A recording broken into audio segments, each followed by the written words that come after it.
Hello, everyone, and welcome to the host as guest. Today, I'm delighted to be joined by my friend, Jenny Tockel, who is the CEO and founder of Salina Suites. Jenny, how are you? Hello, Leo. I am good. I'm a little chilly today, even though I'm in North Texas right now. It usually is warm, and it is like 62 degrees out right now. 62 degrees sounds wonderful, Jenny. I'd love to be in 62 degrees. I'd be wearing a t-shirt and a pair of shorts if I was in 62 degrees, my friend. Oh, man. Yeah, I'm definitely already starting to get my fall bundle up going, as you can see. So. I know that Salina Suites operates out of Frisco, Texas. That's your market. But Correct. You have a tech background that really weds you to Seattle. Before you tell us, well, you'll lead into telling us how you got into the short-term rental industry. Tell us about that tech background. Yeah, so I am actually originally from Northern California. I was born in Silicon Valley, the king of tech, and we moved up to Seattle multiple times throughout my grade school and high school years. Stayed up there in high school, and so I ended up going to high school and college in Seattle, and ended up going to Microsoft at the ripe age of 20 years old. I started right at the end of 1999, literally January 2000. Yeah. And how long did you spend at Microsoft? A little over 2 decades. I left as a full-time employee at my 13-year anniversary, but came right back as an independent consultant for another 5 years, and turned them into one of my number one customers, as a matter of fact. Now, here's the truth, Jenny. Have you ever really officially left Microsoft? Will you ever officially leave? Probably not. Actually, that's a really good question. I still find myself today, we comes out of my mouth a lot. I am still a Microsoft alumni, so I will be a lifelong alumni, which has its own benefits like still software discounts. So my business actually runs off of Microsoft Office. It does not run off of Google like most other small business owners do. So it's good to know, Jenny, that you're the person I go to when I'm trying to renegotiate my Microsoft Office contract. Good. Okay. I've always wanted to have someone for that. So the reason we mentioned the tech background is most people in the property world come from it from either being in real estate or property management. That's their angle. And then the tech side of it is something they have to learn, and they build a tech stack. You've kind of come from it the other way around. Yeah. Do you think that's been quite important in how you've set up your business? I think so, actually. Being literally born and raised in the heart of Silicon Valley, of the start of majority of tech, right? I've been raised around tech my entire life. Most of my aunts and uncles are lifelongers at IBM, Apple, large tech companies that have been around for a long time. So one of the things that has been really a blessing for me since I've come over here actually is having a strong tech background. It's allowed me to see kind of the reality of the technology that is in our industry. A lot of our technology that we use in our businesses and that's been built for our businesses today are homegrown. And what I mean by that is people that came from within the industry have built them versus somebody with a true technology background coming in and building them. So there's a lot of frustrations that I personally find and many others find as well across the industry of the inability for some of the tools to be able to scale or be able to talk to each other. And unfortunately, that just realistically comes down to a lack of ignorance and really understanding how the backbone of technology really works.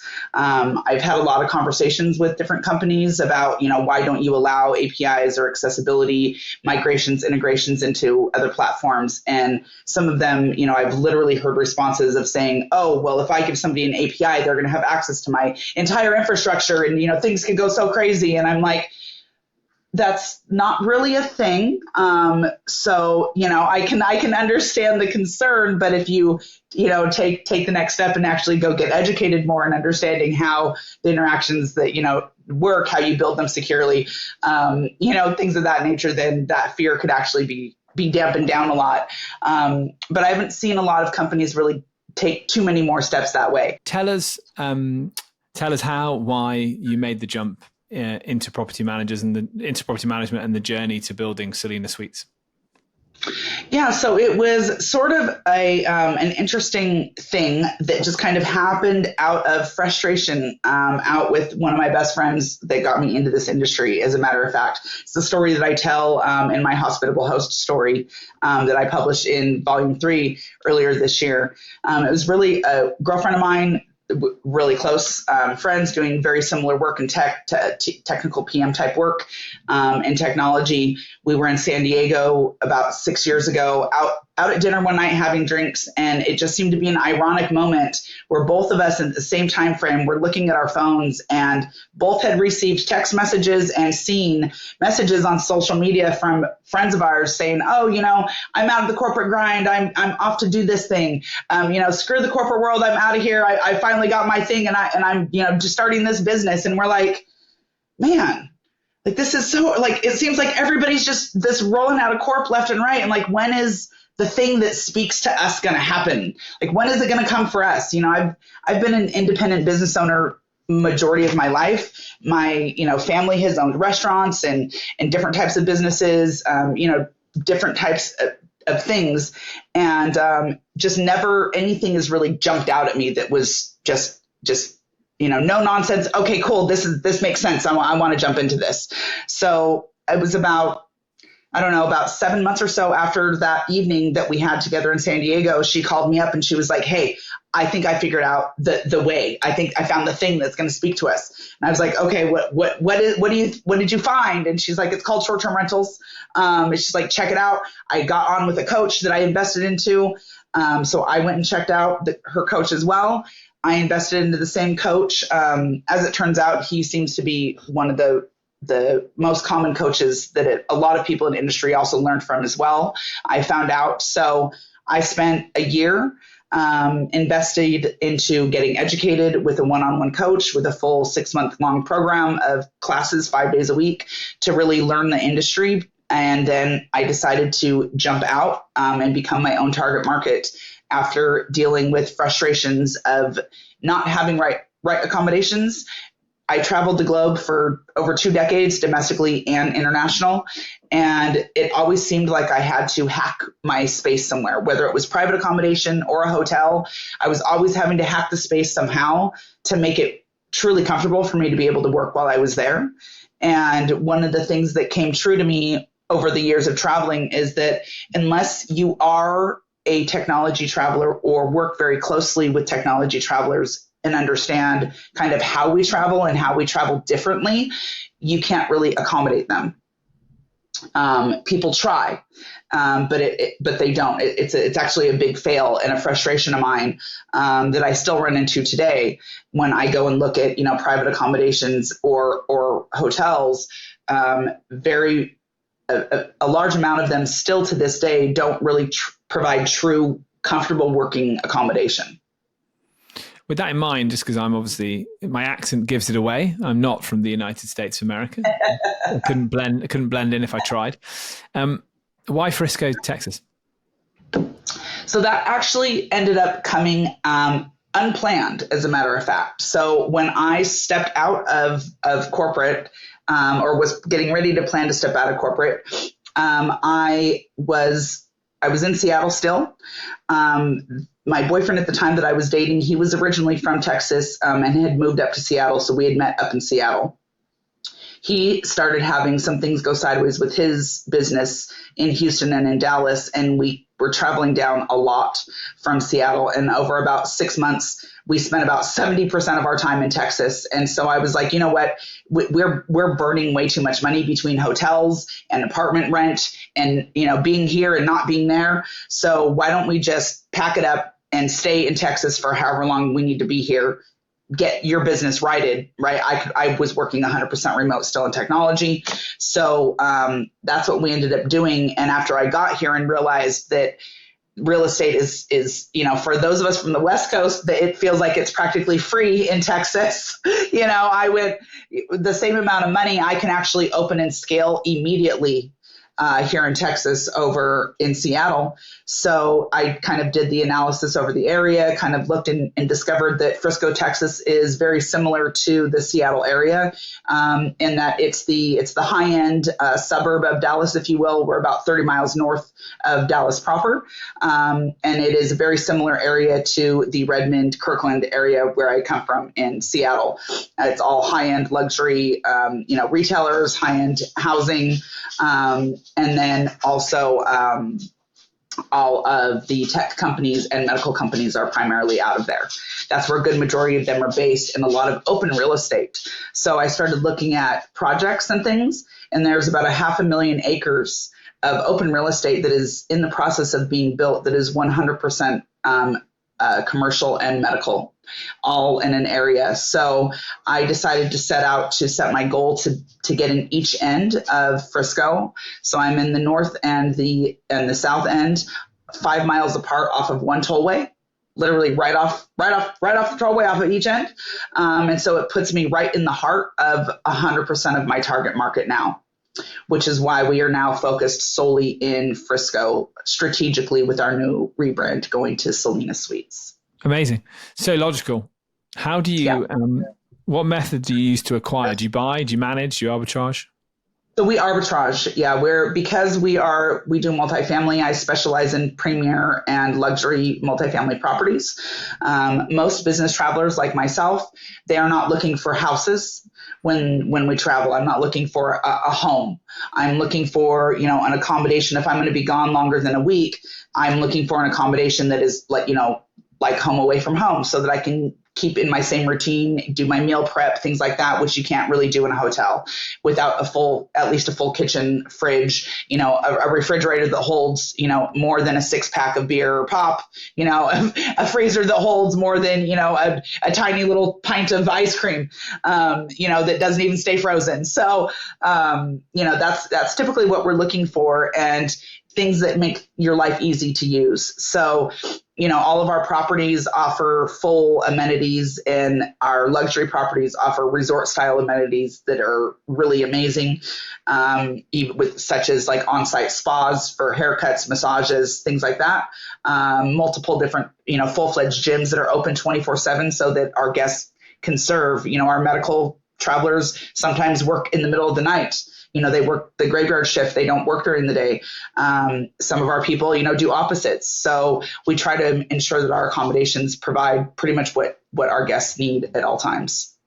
I love it. And talk to me about the arbitrage model in this case. How long would you recommend taking a contract for? Is it 12 months? Is it 5 years? Is it however much you can get your hands on? Yeah, so ideally, I try to shoot for 3 to 5 year leases if I can get them. It depends on obviously the owner and the property management company. A lot of the REITs have a standardization of anywhere from 12 to 18 months that they'll fix no matter what.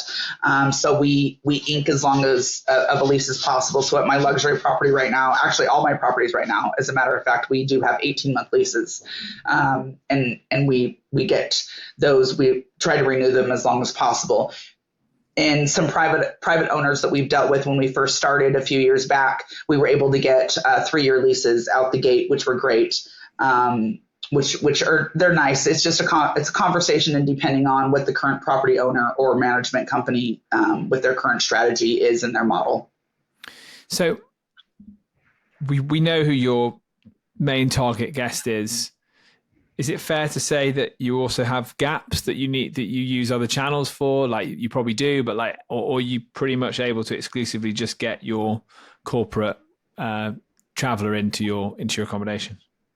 Yeah, so we do use channels. We can't discriminate if you are not a business traveler and you land in our units, right? That would not be legal. So we do still get some tourists and consumer travelers, which is fine. That's just not who we target our marketing, towards, and design our units towards suiting, but they're suitable, for all, with the exception of people with small children. So we are on all the main channels where we utilize Airbnb, VRBO, Booking.com, Google Vacations. And then we're also on some smaller and private ones as well. We do have a lot of people that relocate or are coming and stay with us for a few months at a time. So we do about 50-50 short-term and midterm, as a matter of fact. So we do an outreach to local businesses as well, where with our new rebrand and moving to Salina Suites, our goal is to get more B2B business going. So we actually have a current campaign right now where I have a business development rep that's starting to outline that plan and reach out to local businesses for us to offer housing programs and custom housing programs. And outside of that, we do also advertise on and partner with the other insurance platforms and large housing platforms such as United Corporate Housing, ALE Solutions, and things of that nature. Very interesting. How much do you have to hustle? How much do you have to work it to win these types of relationships? Like, or sometimes do these bookings just come from Airbnb and then it's about retaining the relationship as opposed to winning it? So at this point, we're on a real big push for direct booking, and we're about 20 to 30% OTA dependent. So not as many of them. We try to do as many conversions as we can safely and comfortably with guests that we see returning, especially, and try to bring them in so they can take benefits of becoming returning guests. They usually end up inquiring to us anyway. I'm making that, you guys roughly doing around 60% direct, let's say. That's phenomenal.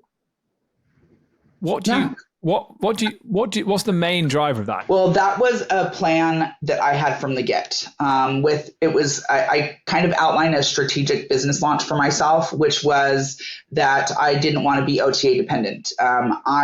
From a business perspective, and especially what I learned being raised by Microsoft, if you will, right, from a marketing and product perspective is, why would I pay somebody else money to sell my product if I can sell my product myself? Looking at the overall planning of knowing that you needed to rely on the OTAs at least to launch my business, right? I kind of outlined I want to be not off, but transition and pivot to adding direct booking within the first 3 months of my business. So the way that I outlined and was able to scale quite quickly is I went from 2 to 6 to 9 units in my first 90 days. So going into my 90th day, I had already outlined my plan to hire my overseas team. And I brought my same strategy in that I used in technology for over 2 decades in hiring and scaling hundreds of engineers and engineering teams. I brought that same strategy with me, and that has served me very well. So I scaled that team from 90 days. Then we were at 18 units within 9 months and between 2 states. So we started in Dallas and expanded to Arizona. So we were operating in Dallas and Phoenix and Glendale, Arizona at the point in time.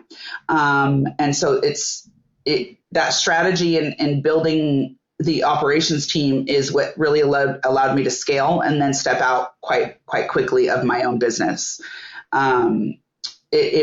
My operations team runs very well. My original business manager and first 2 hires that I hired when I first started are my 2 top employees today. One is my business manager, and he's grown and has been elevated since day one.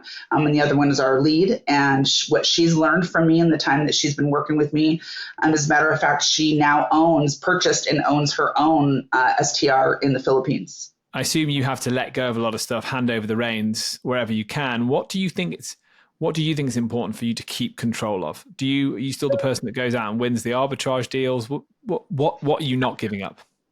So that is pretty much what I do. Aside from the fact that my team is in the Philippines, right, with the exception of the handful of on-site people local that I have here in Texas, that is the one thing that I do still hold on to today is where we're going to do business. I'm very specific about what the properties look like, where they're at, what the look and feel is like when you're there, especially after what I've learned in the last 3 years of being in business. So I'm very particular with that. My team knows what I'm looking for very well. So when we are looking to go and expand and looking for new properties, they are able to actually start to identify online the likelihood of the ones that I would like to target for me to go and look at. So they do play a big role in that. They'll essentially pull together my lead list for us to go and look at in person. And then I go in person and vet those properties, do the property tour, see how they are, the look and feel is, because I want them to operate in an operational way very specifically. Or I need to pivot and put in a new type of process if we don't already have one in place. So I want to see that myself firsthand. So when we do expand, I go and find those properties, vet the properties. I start the initial relationship with the property management team on site. Relationship management is very big to me. I find relationship management and networking gets you much further in business and in life in general than just transactional relationships. So I try to build that first layer of relationship with the on-site management so they know kind of who I am and how my business is. I help them understand how my business works. And then once we go live, I kind of exit stage left and hand them off to my team.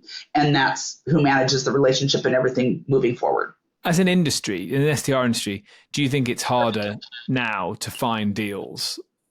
Or is it the same? Is it about knowing where to look than it was when you started? I mean, Yeah, I'd say it's kind of a blend, actually. So I started right still during the pandemic, right? I started in 2022, at the beginning of 2022. So people were still a little standoffish, even just trying to go and conversate, right? Some people were still wearing masks, things of that nature at that point in time. They were a little standoffish, but people were also desperate a bit for business because so many people had a lot of vacancies from people that had lost jobs and things like that just from the pandemic happening as well. So people were a little more open to the conversation. Nowadays, what's interesting is that the conversations, I wouldn't say have gotten harder. I'd say they've gotten more confused. So there's a lot of inaccurate perception of what a quote unquote Airbnb business is. I am not an Airbnb business. And as somebody that helps educate this industry, that's something that I try to help educate people as well, right? You're not an Airbnb business. Airbnb is an online travel agency. I am not an online travel agency. I am a corporate housing hospitality company. So, it's inaccurate reference in general, which is really frustrating because the word, the company name has unfortunately become like a tainted word, if you will. If a company or property management company hears Airbnb and they don't have the right understanding of what a short-term rental is, or what that model is, they immediately, we don't do Airbnb, and slam the door, so it's kind of a frustrating situation right now. I go in and lead with, we're a woman and minority owned, local business. We are a corporate housing hospitality company. We are, looking to expand our portfolio and partner with the property, that has similar values, things of that nature. It's kind of how we lead into it. And oftentimes the next question is, oh, well, are you an Airbnb business? And my answer is no. We are not an Airbnb business. This is what we do. These are the benefits that we can provide, by partnering with your business and your property. And I kind of try to spin it away from that particular topic, and provide the values of partnering with them and try to understand what the challenges are that they're having at that particular property so that we can try to come from it from a perspective of solving their pains versus just, let us into your property type of a conversation. Very, very interesting. Tell me, you have built in a relatively short amount of time, you've built a really successful business in the industry. Do you see your future as being in the short-term rental, mid-term rental space? Or are you with us for life, or have you got an exit strategy? I think everybody in smart business always has an exit strategy, right? Because you never know what we're going to wake up to tomorrow in the world, especially these days, So, exit strategy, always got a plan of an exit strategy if I needed to sell or, close down. That is one of the benefits of an arbitrage model, right? You're not asked out a lot on a loss if you needed to exit stage left suddenly. You close out the leases, roll out your clause, sell the furniture, and and you're out.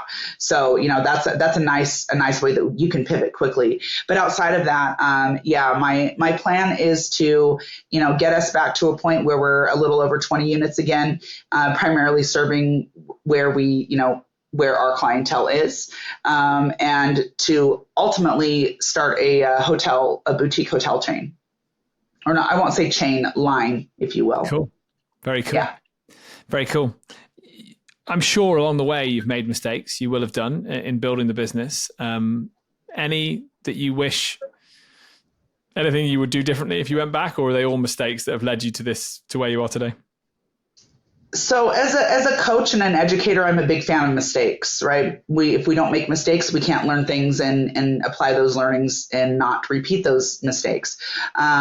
Hard lessons, man, have had quite a few as becoming an entrepreneur, being over 2 decade long and raised as a corporate employee, doing the full pivot transition to 100% entrepreneur was a bit of a shock and it's a bit of a lonely transition you learn, as well.